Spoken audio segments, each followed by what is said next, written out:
Oke, kita udah latihan tentang tes ya. Tes, terus setelah tes itu kita masuk ke induksinya. Nah, induksi ada dua, authoritarian sama permisif. Authoritarian itu perintah, permisif itu rayuan, ajakan. Jadi kalau ada yang tadi ya, kalau perintah itu berarti kalimatnya kita merintah dia untuk tutup mata. Tapi kalau permisif itu kita meminta dia untuk dia menutup mata. Kalau yang pertama kita nyuruh dia nutup mata, kalau yang permisif kita mempersilahkan dia untuk menutup mata. Contoh kalimatnya kayak gini. Authoritarian, Mas Koko sekarang tutup mata Anda. Itu authoritarian. Pak Nur sekarang makin rileks, rasakan makin nyaman. Pak Nur rasakan makin tenang.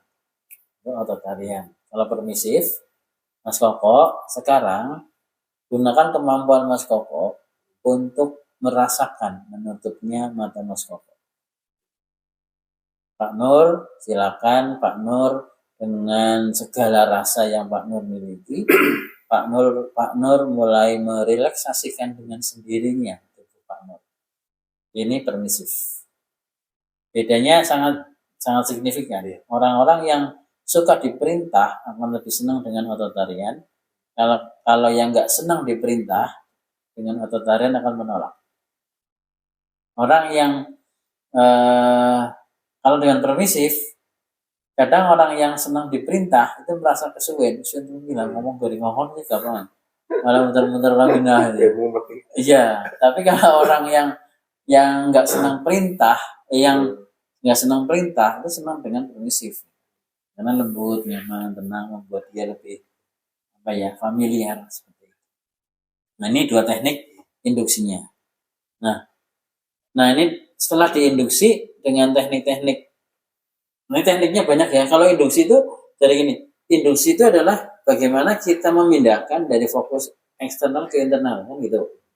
Misalnya contoh gini, Mas lihat sini, oke, tutup mata, bayangan tangan saya, itu induksi. Atau lihat sini, nafas panjang, tutup mata, itu induksi. Dari luar ke internal, ya, induksi. Nah, setelah induksi, itu kan orang dalam posisi tadi ya, mulai terbuka nih rasnya, filternya saat diinduksi. Nah, jangan sampai dibiarkan situasi induksi ini, harus disambung dengan deepening. Deepening itu mendalamkan induksi tadi. Kalau Romy Rafael sering menggunakan, sebentar lagi saya menghitung dari 10 sampai 1. Setiap hitungan untuk membuat Anda semakin nyaman, semakin rileks. Gitu ya. 10, 9, semakin rileks. 8, semakin nyaman, semakin tenang, semakin rileks. 7, 1, rasakan semakin nyaman dan semakin rileks. Dan sebentar lagi saya akan membawa Anda pada sebuah tempat yang paling nyaman. Tempat yang Anda rasakan sebagai tempat kenyamanan Anda. Ini kan disambung lagi, nanti sambung lagi. Sehingga terjadi proses deepening tadi, mendalamkan. Ibarat orang gali sumur, pertama dibuka sumurnya, itu induksi. Terus dikeruk, didalamkan. Kalau kayak orang mencelupkan balon itu ya, ibaratnya ini balon, induksi itu dari udara, balonnya tempelkan ke air, ya, terus dibenamkan. Nah, kalau saya bisa merasakan pada saat mendalamkan, Mas, mendeepening ini, saya bisa kerasa ketika dia ada perlawanan, apa yang saya sampaikan itu kayak tertahan. Kayak persis kayak balon yang ditekan itu tambah dalam, tambah pengen nongol. Nah, itu kalau orang-orang yang rejection. Nah, tapi kalau orang-orang yang accept, yang menerima, itu kalau kayak kita membawa besi ditaruh langsung ke bawah ke sana. Jadi kita baru sentuh sedikit langsung zoom masuk. Itu kan bisa kita rasakan nanti pada saat kita melakukan proses hipnosis. Dan feeling kita itu sangat penting untuk mengkalibrasi, merasakan ini orang reject apa enggak, itu kerasa banget saat kita melakukan hipnosis. Dan jangan salah, pada saat kita melakukan hipnosis, kita juga berada pada kondisi hipnosa. Kalau saya sering ngantuk, Mas. Hipnosis, orang kuat-kuatan lagi. Saya pernah hipnosis sampai ngantuk terus kelalen. Kita kan dia, sugestinya itu ya. Karena kebawa sih, kebawa gitu. Apalagi kalau kita capek, ya kita udah capek, hipnosis itu nggak apa ya, nggak fit, kita nggak bisa jaga kondisi gitu. Nah itu dari aspek teknik tadi ya, dari teknik deepeningnya. Nah teknik deepening itu banyak, contohnya tadi hitungan. Biasanya yang sering digunakan itu hitungan mundur dari 10 sampai 1. Kalau hitungan maju dari 1 sampai 10 itu biasanya untuk membangunkan. Ini biasanya. Tapi kalau nggak ada masalah itu. nggak apa-apa kalau orang itu familiar. Cuman khawatirnya ketika jenengan menggunakan yang berlawanan, ada hipnoterapis lain yang sudah pernah mempraktekkan, ini kualik gitu. Karena itu akan persepsi, Mas. Nah, orang persepsinya gini. Orang persepsinya kalau ada tangga nih, tangganya turun ke sumur misalnya. Nah, ini tangga dari atas ke bawah. Ini hitungannya naik apa turun. Ini tergantung persepsi setiap orang, beda-beda. Sering melakukan hitungan naik. Saya pernah menghitung dari 1 sampai 10. Oh, dibalik ya, Mas? Iya. Hitungan 10 buka mata kamu. Oh, kalau bangunin. Iya, bangunin. Oh iya, saya juga sering saya balik juga ada masalah sih. Kalau bangunin dari 1 sampai 10 biasanya, tapi tidak ada ketentuan yang baku. Hanya ini hanya istilah apa ya, persepsi tiap orang. Kalau saya jarang pakai hitungan. Nah, saya terus terang mulai hipnosis saya begitu nutup mata, baik sekarang berdoa dalam hati, baca Fatihah dalam hati. Langsung ke spiritualnya. Terus nanti silahkan sekarang katakan dalam hati, ikuti kata-kata saya. Baik ya Allah, kali ini di sesi terapi kali ini saya berharap saya bisa merasakan lebih sehat, lebih terus. Jadi saya mendalaminya dengan niat, pertama niat dengan afirmasi, ya, permohonan kepada Allah. Itu kalau terapi loh. Nah, kalau anak sunat juga bisa mendalamkannya dengan berdoa dulu, terus setelah itu dengan sholawat, terus setelah itu dengan zikir, murotal, baca Al-Quran, itu juga dipening. Jadi kalau mau pakai ini, monggo, ini formal. Kalau mau pakai modifikasi yang tadi saya katakan, modifikasilah.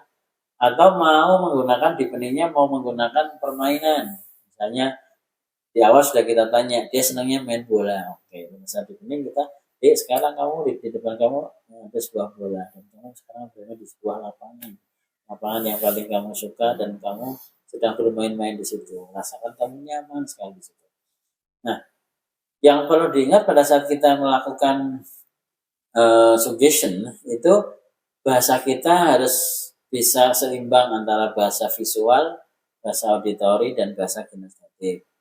Nah, bahasa visual itu bahasa yang bisa membuat seseorang itu membayangkan, menggambarkan, mengimajinasikan. Contohnya deh sekarang kamu lihat di depan kamu ada sebuah bola. Kamu lihat warnanya dan sangat menarik sekali bolanya. Di sekitar kamu pemandangan sangat bagus dan lapangan terlihat hijau dan terlihat lapangannya basah.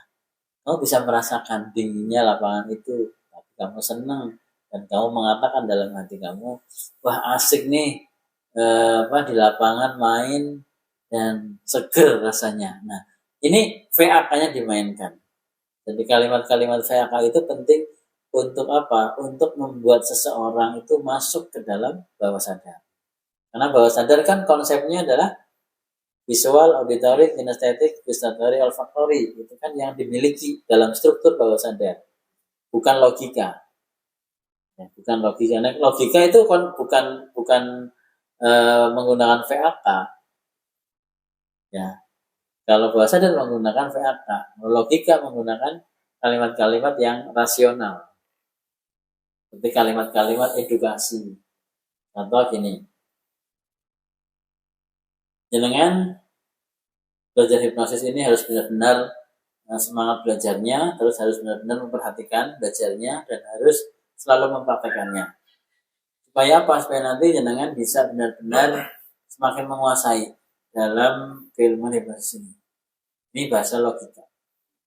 Kalau saya ganti dengan bahasa VAK, jenengan saat ini tentunya bisa merasakan bagaimana sih belajar hipnosis. Dan apa yang bisa Anda bayangkan saat Anda nanti bisa mempraktekannya dengan mudah. Tentunya dalam hati Anda, dalam hati kecil Anda akan mengatakan, wah ternyata gampang. Dan jenengan bisa langsung melihat orang-orang yang Anda hipnosis, yang jalan hipnosis, tiba-tiba mereka merasakan puas dan mengatakan pada Anda, terima kasih ya Mas, jenengan sudah menterapi saya dengan baik. Wah, tentunya luar biasa kan? Senang kan dengan bisa mempraktekannya? Makin semangat kan? Nah, itu bahasa VA. Bisa membedakan? Ini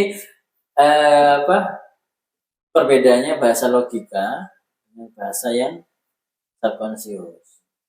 Sehingga hipnosis menggunakan bahasa bawah sadar, jangan menggunakan bahasa logika. Nanti kita sama aja membawa klien ke logika. Nah, bahayanya ketika orang bisa menghipnosis dan dia bisanya hanya bisa-bisaan, tidak belajar pelatihan seperti di sini ini, ya pada akhirnya dia hanya membaca teks. Contohnya ya, saya akan contohnya. Walaupun di sini ada teks hipnosis nih. Di sini ada teks hipnosis. Oke. Contoh ya. Tutup mata Anda dan kerahkan pikiran Anda. Perintahkan kepada mata Anda agar kelopak mata Anda terkunci dengan sangat rapat. Sangat kuat, katakan pada mata Anda, mata kamu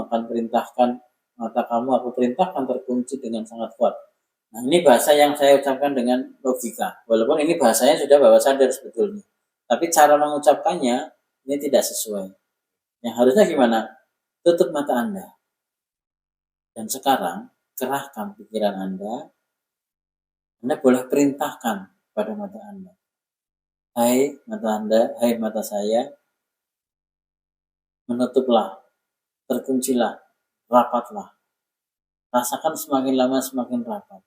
Rasakan semakin Anda menarik nafas, semakin terasa sekali rapatnya kedua kelopak mata. Sekarang, ada space-space yang harus jeda-jeda yang harus dilakukan. Supaya apa? Supaya ada proses pikiran yang menjalankannya. Gitu. Jadi tidak dibebat kayak baca itu ya. Nanti tidak masuk. Gitu ya.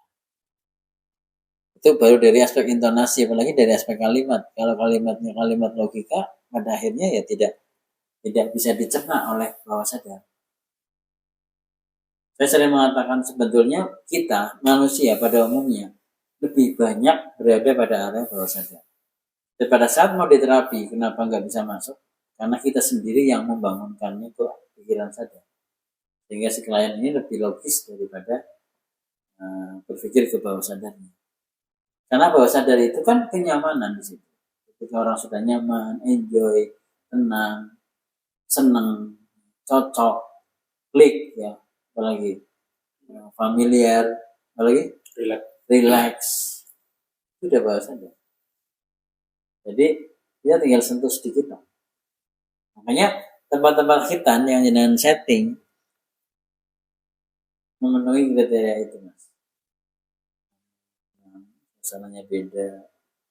Kursi kok Arab Salat kok dengan kursi kan beda kan? Ini kan meja tempat tidur klinik gitu. Itu akan mengubah satu kenyamanan. Dan kita sudah berhasil membawa, belum kita apa-apain. Pasien belum dia apa-apain, sudah terhipnosis. Gitu. Makanya ruang hipnosis sendiri itu kayak gitu. Oke, ini di bening ya. Prinsipnya kalau di bening mendalamkan, terus setelah di bening suggestion. Nah, suggestion ini yang nanti akan dipakai 20 ini. Kita akan mulai mempraktekkan yang mana dulu bisa ya. Setelah suggestion nanti kita praktekkan salah satu karena jumlahnya banyak. Kita masuk ke anchor. Nah, anchor itu satu alat tools yang digunakan untuk memicu kembali supaya apa? Supaya apa yang kita sugestikan bisa dimunculkan dengan mudah. Anchor bentuknya VAK juga. Bisa visual, bisa auditory, bisa kinestetik. Bisa bayangan, bisa suara, bisa rasa. Contohnya bayangan. Setiap kamu melihat warna hijau, kamu bisa merasakan tidur yang sangat nyenyak. Bayangan. Setiap kamu melihat warna hijau, kamu bisa merasakan tenang. Apapun kecemasanmu yang kamu hadapi, kamu kembali merasakan tenang dan nyaman. Itu visual. Setiap kamu melihat bunga, kamu bisa merasakan bahagia. Setiap kamu melihat buku pelajaran, kamu langsung semangat untuk belajar. Contoh motivasi kayak gitu. Setiap kamu diingatkan oleh orang tua kamu, belajar, kamu langsung tergerak belajar dan dengan mudah belajar apapun yang menjadi pelajaran kamu saat itu. Itu anchor auditory ya. Setiap kali kamu mendengar kata-kata ibu untuk belajar, sekarang belajar, kamu dengan lega, dengan senang hati, kamu langsung mengambil buku dan belajar buku itu sampai dengan selesai. Itu yang tersuara. Kalau yang terasa, setiap kali kamu mengepalkan tangan kamu merasakan semangat kamu yang luar biasa. Setiap kali kamu memegang hidung kamu merasa percaya diri dan kamu merasa benar-benar lancar saat bicara.